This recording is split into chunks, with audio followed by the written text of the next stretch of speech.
Today, we're talking about the 4 fastest and most common ways to get fired in youth ministry and how to avoid them.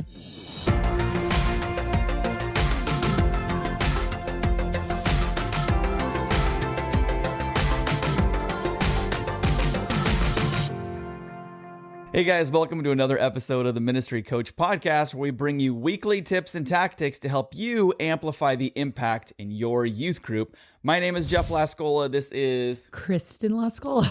I had a bubble in my throat. I'm sorry. That's awesome. Hey, Kristen Lascola. Make sure you guys stick around to the end. This is week 3 of our giveaway, which means tomorrow the grand prize winner will be announced. What? Yes. Grand prize? Make sure you guys enter the giveaway today. Today is the last day to sign up. We actually have a shirt at our online store, eastwestavenue.com, that says today is the last day to sign up. So actually, we'll give that. We'll add that to the giveaway. Yeah, you didn't know that? No. So for you, for like camp dates and things like that, you might want to pick one of those up. So, yeah. I'm like, why would you make a shirt? So it's a little bit of an advertisement, walking advertisement. Says today is the last day to sign up. Yeah, you can. Thank you. I've worn it several times. People are like, the last day to sign up for what? I'm like, you've worn it? Yeah. I've never noticed. Anyways. Selective attention. We need to get to the topic of today, but wait till the end of this video and you'll find out who the week 3 winner is. And I can't wait to find out. Yeah, you already know, but I know. Random number selector has chosen someone, but we'll reveal it at the end. Thank you, randomnumberselector.com, for sponsoring I don't think that's what it is.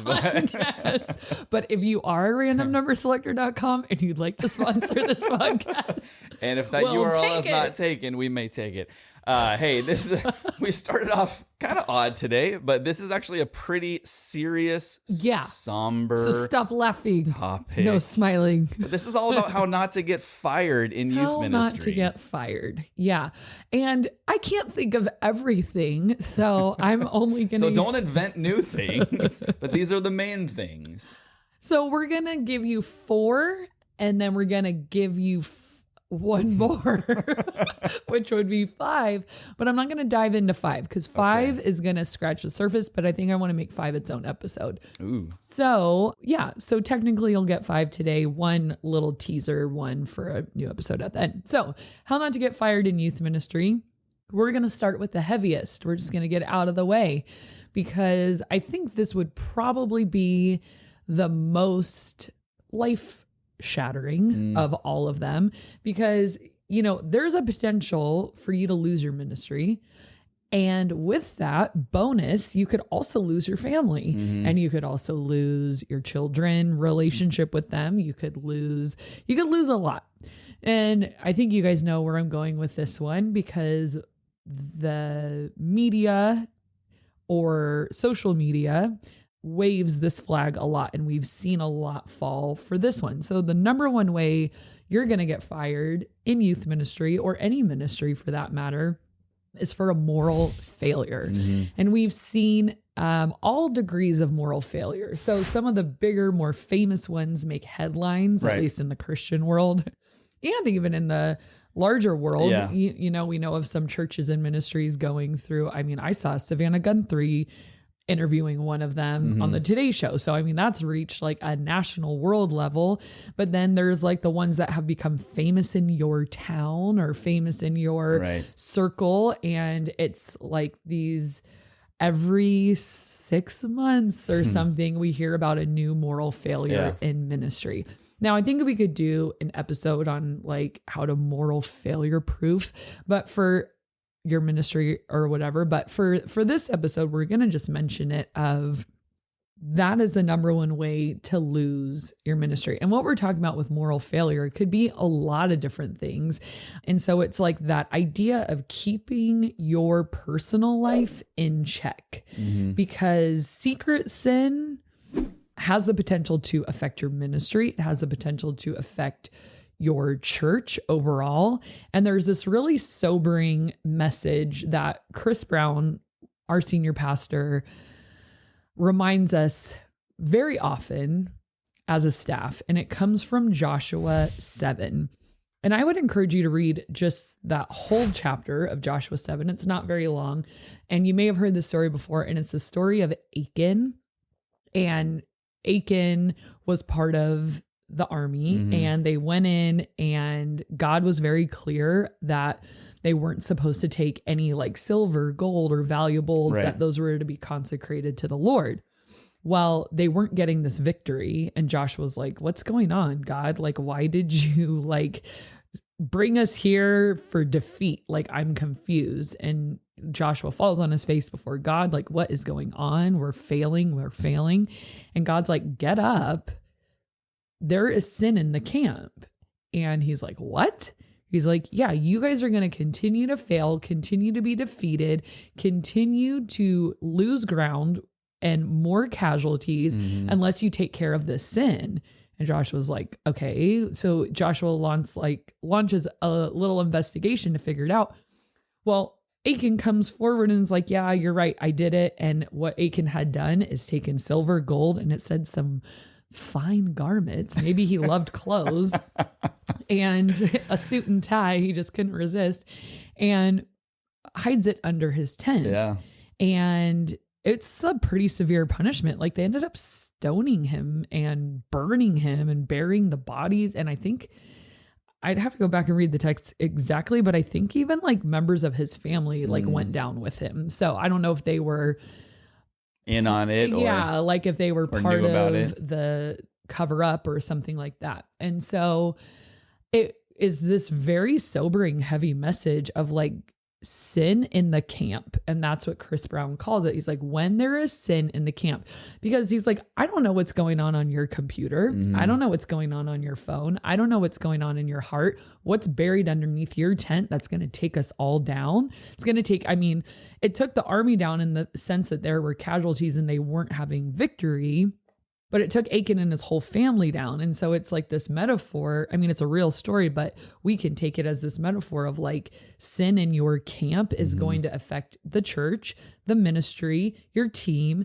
your family, and what you think might be hidden is not hidden to God. And he's the one who we answer to and who's going to give us success or failure in our ministry. So we can't pretend, well, I have a gift of teaching and preaching and leading and relationship. I have all these gifts, and the gifts are what's going to fuel my ministry. If you are being super sketchy behind the scenes, God sees that, and you will run out of rope. And it's only a matter of time. And we have seen so many people in ministry fall at the altar of pornography.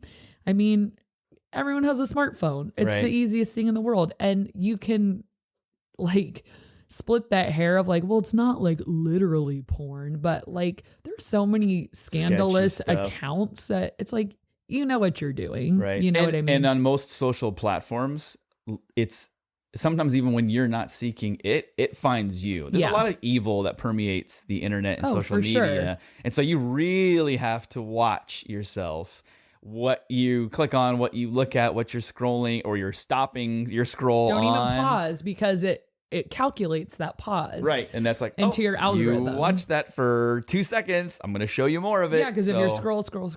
Oh, no, just keep going, because I can probably analyze your level of online sketchiness by looking at your algorithm. Now, I know that sometimes that stuff finds you, and it might just be there, even in mine. Right. And I'm not saying even me. I could stop on something sketchy just like anybody else. Yeah. But like, I know that stuff is there, but what are your interests? And it will calculate that. And, so if you are constantly seeing sketchy stuff in your feed, like we're saying, maybe challenge yourself to scroll faster past that stuff so that it starts to calculate, you're only interested in funny youth ministry memes or something like that. Apparently lately I've been watching a lot of Johnny Depp and Amber Heard's trial because I keep getting those stories. That's fine. I still am and I don't really know what's happening. I know. I was gonna say, can you tell me what's going on? Because I get in my feed. I really don't know. Anyways, so that's one life. Your online private life, pornography, or just sketchy, whatever it might be. Speaking of sketchy. Sorry, our daughter's on a field trip, so I had to check my phone because I'm like, what if it's their teacher and the bus broke down? Okay, but it's potential spam, so we're fine. So don't click on it. Other than that, I mean, then there's also this side of substance abuse, and abuse is sometimes a big word, but like even just regularly going for the buzz or going for being drunk with friends and, you know, all of that, like being careful of how we're using alcohol, how we're using any substance, you know, there would be too much to name. So it's like, if you're struggling with it, you probably know what it is. So substances or relationships. So if you're single, having purity in your singleness with your dating relationships or personal life, but marriage, I mean, this one, if you're a pastor and you're married, just like triple the target on your back because it's like, that is the number one way that Satan like takes us down of inappropriate relationships with someone who's not your spouse, inappropriate communication with someone who's not your spouse, inappropriate emotional investment with someone who's not your spouse. Now, with this one, I always say, don't throw the baby out with the bathwater. It doesn't mean like, don't be a weird pastor and like, I may not be seen with a woman or I might not be seen with a man. We can't have any women in our congregation because then like, there might be something sketchy that happens. Right. Like, don't be the weird one that puts up all these unnecessary boundaries and fear tactics against having friendships of the opposite gender. But there's a difference between appropriate and inappropriate. Right. And maturity will tell you when it is getting inappropriate and where you need to backpedal a little bit. And so there is a way to do it. So I'm not a fan of throwing unnecessary boundaries on that. I think that stifles growth in the body of Christ. But if you struggle hardcore with that and you just feel like this is too slippery of a slope for me, you're going to have to set that boundary different than somebody else. So yeah, I think that it's hard to put a formula on that. And when we do put a formula on that, I think it leads to unhealth. I think it comes down to personal conviction, personal maturity, and knowing where the Holy Spirit is convicting you in that area and not projecting weird boundaries onto everybody. Unless it comes to children. I mean, that's totally different. But anyways, enough said on that. But where is there sin in your camp? I think that's the biggest question to ask. I love this part that in Joshua 7, I think it's just worth reading. It says, it's Joshua 7:13. It says, go consecrate the people. Tell them, consecrate yourselves in preparation for tomorrow. For this is what the Lord, the God of Israel says. There are devoted things among you, Israel. You cannot stand against your enemies until you remove them. And I think that last part is just like the mantra of what we're talking about is you cannot stand against the enemy until you remove it. So you're weaker spiritually and you're ineffective, less effective when you keep this stuff around. Like you just can't live that double life and be effective in ministry. And more so for us than anyone in any other profession. You know what I mean? Like if you're a construction worker and struggle with porn, it's like that is going to really hinder your relationship with God. But if we're pastors and we're struggling with porn, it's not only going to affect our personal relationship with God, but it's going to affect our ministry's effectiveness and trickle down to the people we lead. Right. And that is sobering. Like, and also you had mentioned, being married and in ministry and having all the targets on your back.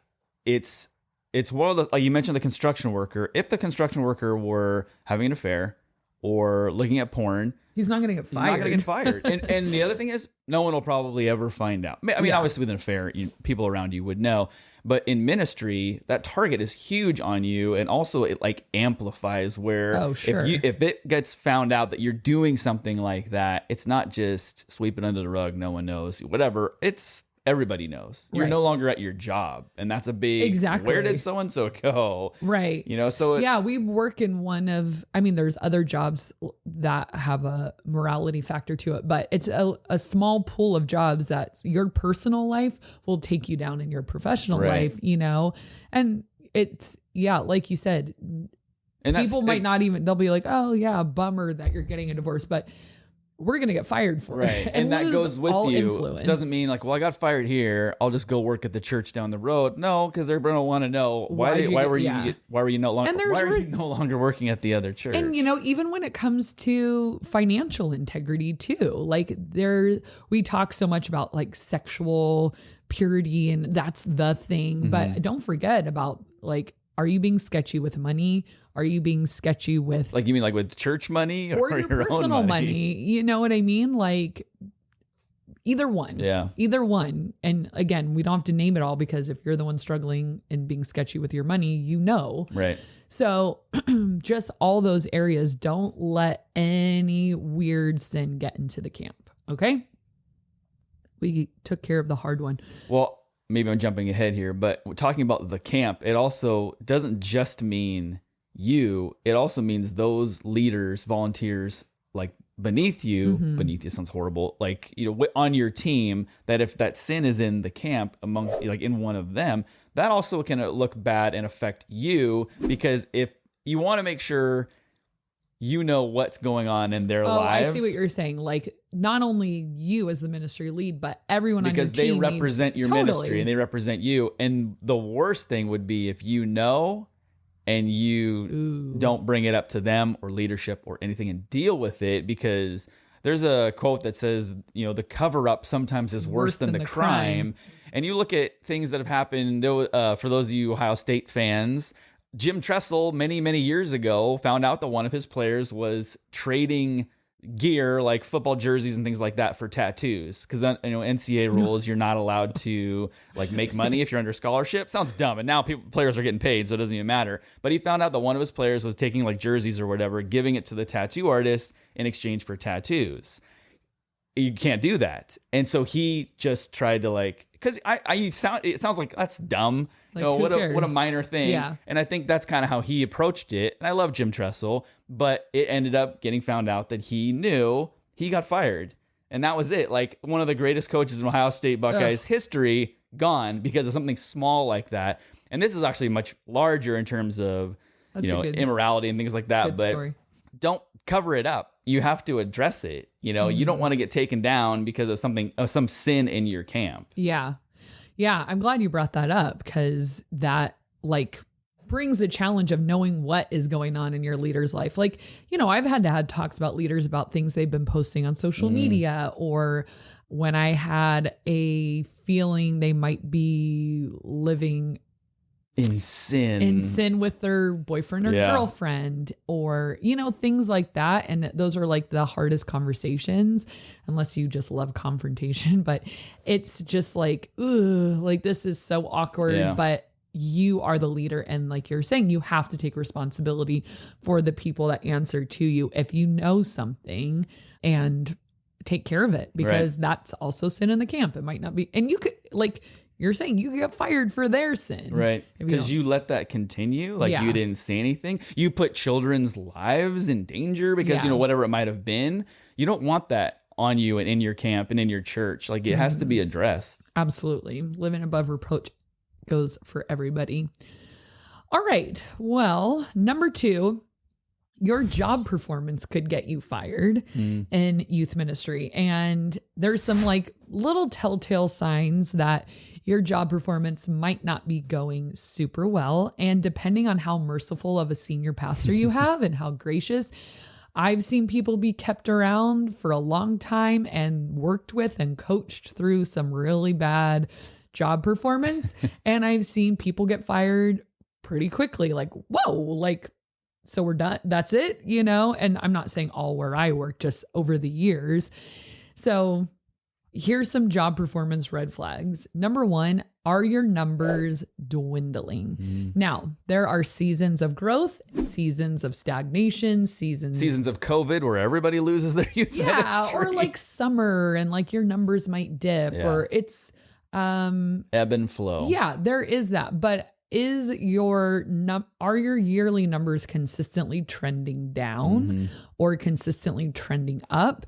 And I think that's something worth watching, because numbers don't tell us the whole story, but they do tell us part of the story. And I love the phrase, because healthy things grow. You look at some ministries that are humongous and famous and they're like, that's not a healthy ministry. So it's not always true, but it can tell us something. It just can't tell us the whole picture. We know of huge ministries that are incredibly unhealthy, and we know of tiny ministries that are incredibly unhealthy, and vice versa. But it is at least worth taking a look and trying to get to the reason of why. Well, why are we trending up? Why are we trending down? What are our numbers telling us about us? But what are our numbers telling us about us? Yeah, that works.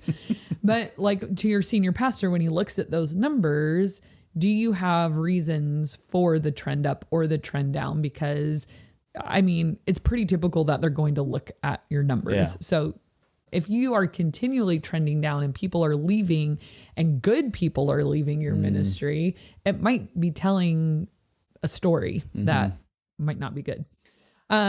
With that, does your ministry, is it starting to get a bad reputation? So have there been enough conflicts that have been, because there will be conflicts and they will arise, and how you handle them is going to either boost your public opinion or it's going to worsen it. And so it's not about you know what I mean? Like the problems are not the nails in the coffin for you.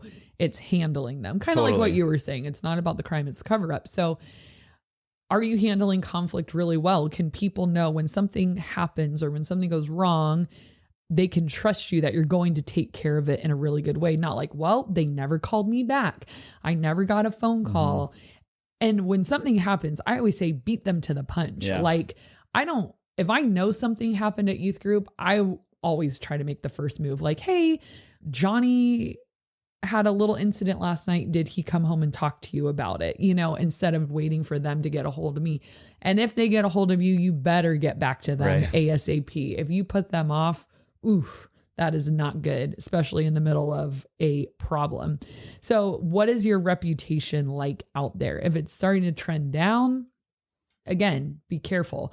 Another indicator of health is your rate of leader turnover, because good leaders will stay if they're well taken care of. And we've explained on other episodes of how to take really good care of your leaders.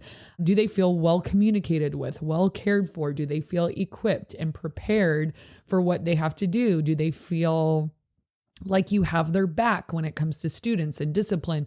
All of those things. And are they sticking around? Because if leaders have a 6-month shelf life in your ministry, that's a pretty quick turnover. I think that would lead me to ask myself some questions about what's going on, and asking some really good questions of people that have worked with me of like, hey, and again, if it's like, a random weird season, but if you're noticing the trend, that could tell you something.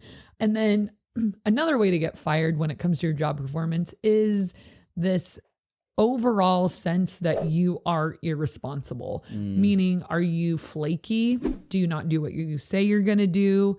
Are you trustworthy? Do you fly by the seat of your pants and you kind of never have a plan and everything's just thrown together at the last minute, super low quality, and you're just sort of irresponsible with your time, your job, you don't show up to things? That's just, I guess, could fit into any job. Like, you're not a good employee. But I think a lot of youth pastors are young and stretched thin. And so sometimes they just are like, all of a sudden don't show up for stuff, or don't prepare, or don't have what they need to pull off an event, or whatever it might be.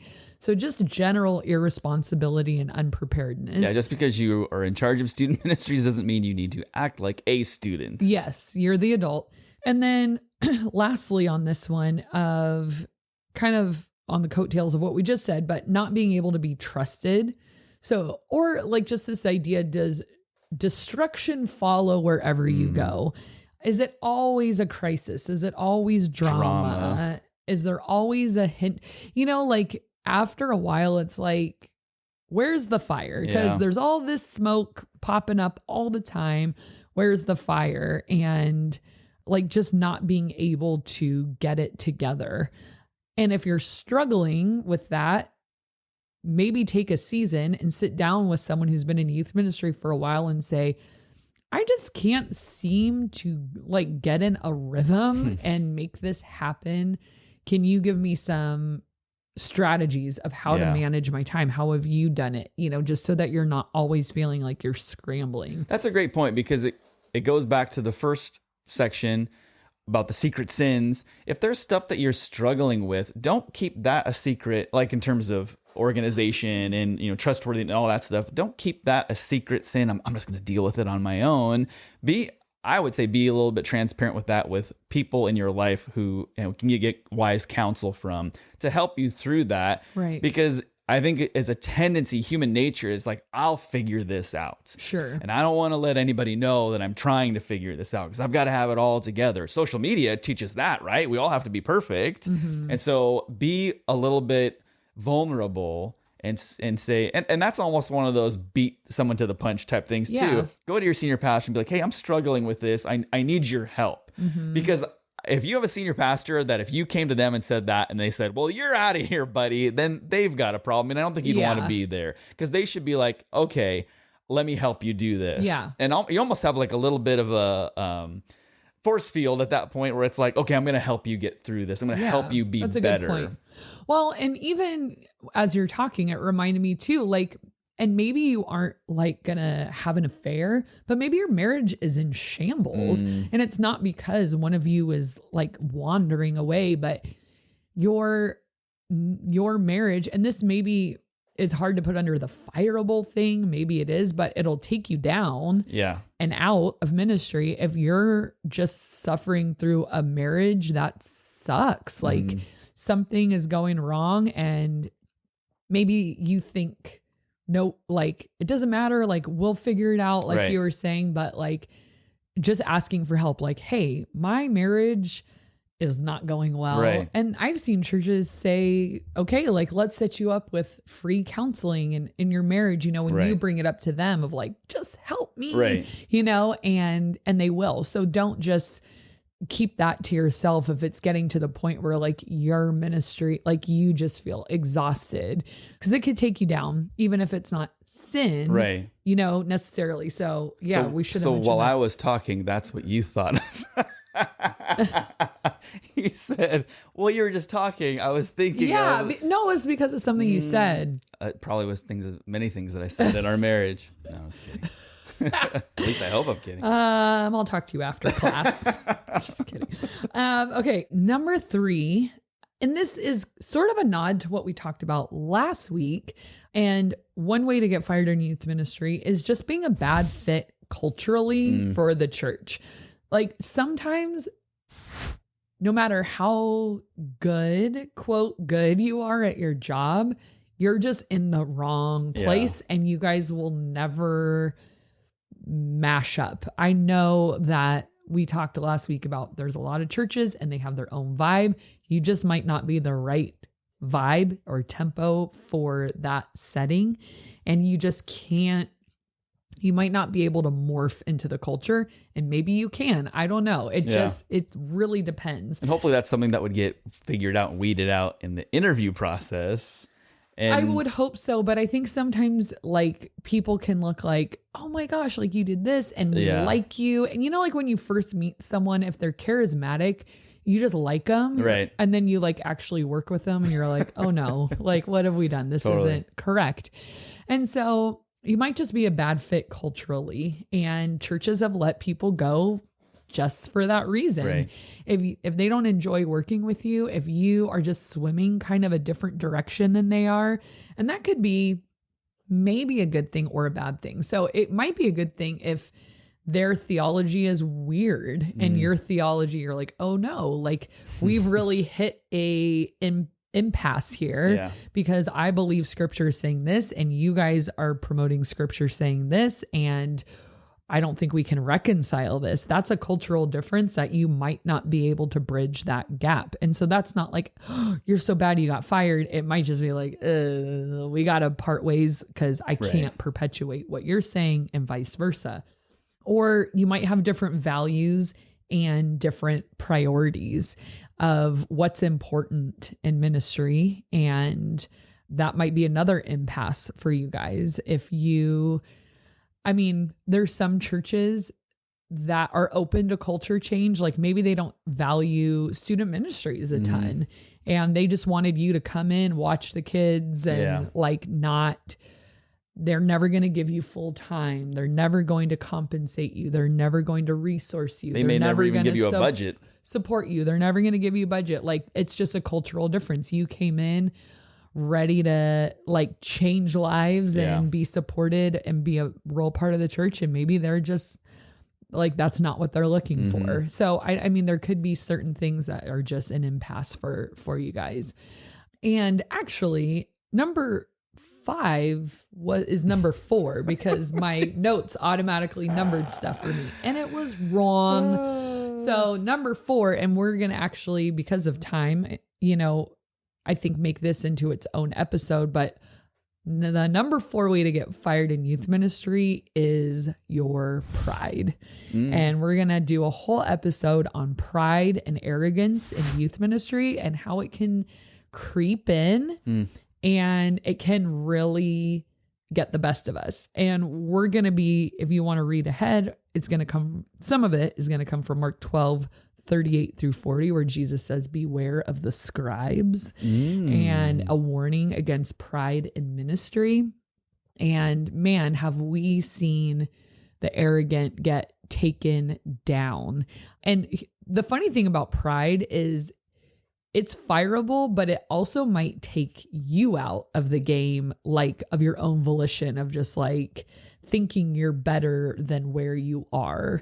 You know what I mean? And so I want to dive into that and give a full focus to that because that's one of those things that I think, I don't know, we need time to kind of sit in that and gut check rather than just a passing number 4, your pride. But at least you'll be thinking about it between now and the next time we cover it. Yeah, so you just think about it.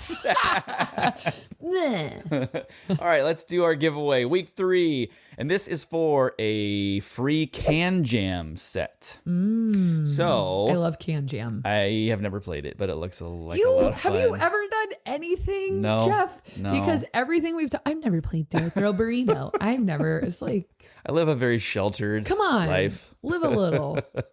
All right, so the winner for week 3 is... I add the drum roll in anyways. You don't do? need it. Yeah. You should listen to some of our podcasts. I do. I can't remember everything. I listen every week. The winner is Susan Klein. Good job, Susan. We hope your youth ministry enjoys the Can Jam set. And that means that tomorrow, I think at noon Pacific Standard Time, we will be announcing the giveaway winner, grand prize winner, which will include, as of today, a free this is the last day to sign up t-shirt. I've never worn a t-shirt. What's a t-shirt? I don't know. I've heard t-shirts are cool. A powder war kit from Chameleon Colors. Yeah. And this way you don't have to add in any sound effects. Might have to take a saving few out. You time. And then finally a dodgeball set from Rhino Skins. Whoop, so whoop. That's what the grand prize winner gets. Make sure. Will you share your Rhino Skins with me? Today is the last day to sign up, so make sure you guys get in there and also read in the description below of any ways that you can get extra entries. You're really literally coming down to the wire here, so make sure you do enter. Hey guys, thank you so much for watching and listening, and we will see you next time. Today we're talking about the 4 fastest ways that you can get fired. It almost sounds like a good thing. You want to get fired? Don't kill anyone. Don't steal. What are the 4 fastest ways for you to get fired in youth ministry? Well, want to know it?